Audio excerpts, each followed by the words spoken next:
بچے ہوتے تھے، شیرنی کھا کے سرخائی ہوتی تھی، سرخائی. اور اب سرخائی کی بات کر رہے ہو؟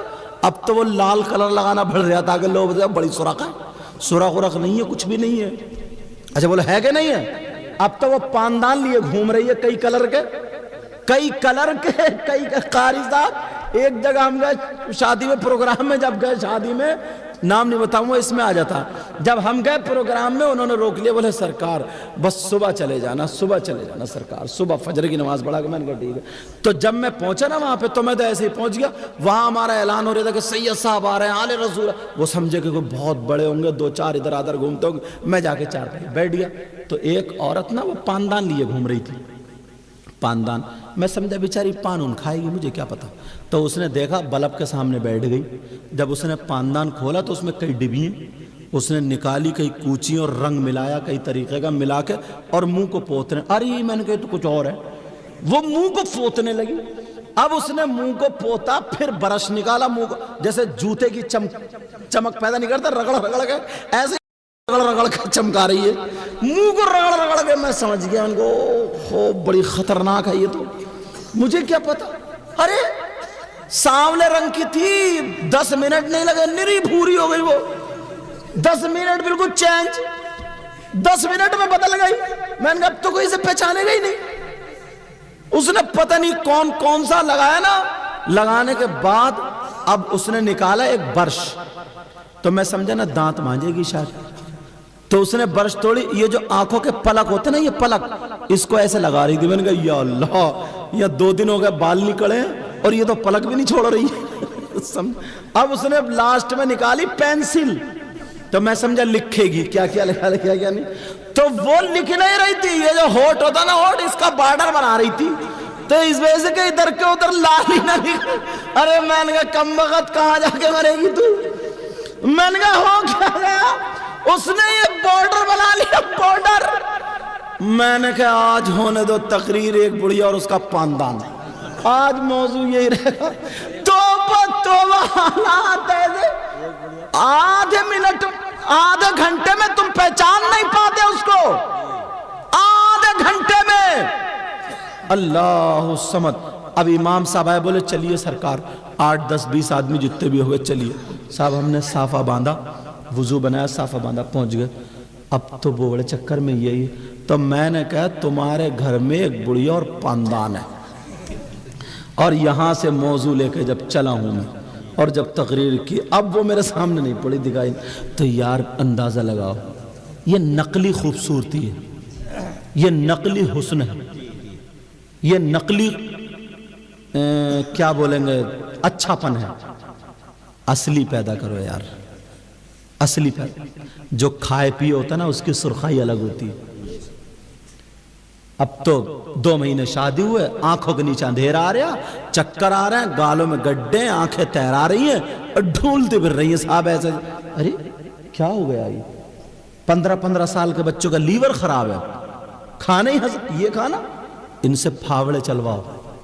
ان کے ہاتھ میں جو تم نے موبائل دے دیے نا، موبائل، یہ جو کتے بھونکاتے پھر رہے محلے میں، شام کو کھانا کھایا اندھیرا ڈھونڈ رہے آپ، سمجھے کونے کچالے ڈھونڈ رہا ہے موبائل چلانے کے لیے. انہیں پڑھاؤ، ان سے کام کراؤ، ان کا پسینہ نکلے، ان کی رگیں کھلیں، ان کی بھوک بڑھے، یہ کھانا کھائے، نمازیں پڑھواؤ، پاک صاف رہے. یہ آدھی سے زیادہ بیماریاں محنت کرنے میں ختم ہو جائیں گی. آدھی سے زیادہ بیماریاں ختم ہو جائیں گی. مگر اللہ اللہ، پہلے کی ماں پوری ماں ہوتی تھی، آج کی ماں ادھی ماں کیسے ہے وہ بھی سن لو بتا دوں. پہلے کی ماں اگر بچہ روتا تھا تو رات بھر لوریاں دیا کرتی تھی اور بچوں کو دودھ پلایا کرتی تھی. اور آج تو 1 سال کا بچہ یا بچی ہے، دودھ بھی ڈبے کا پی رہا یا گائے بھینس کا پی رہا ہے. اللہ اللہ، رات کو بچہ یا بچی رونے لگی، دودھ چاہیے اسے. اب اس میں اتنی بھی ہمت نہیں ہے کہ باورچی خانے میں چلی جائے، اتنی بھی طاقت نہیں ہے رسوئی سے لا کر کے دودھ بنا کر کے پلا دے. اس آدھی ماں نے کیا کیا سنو.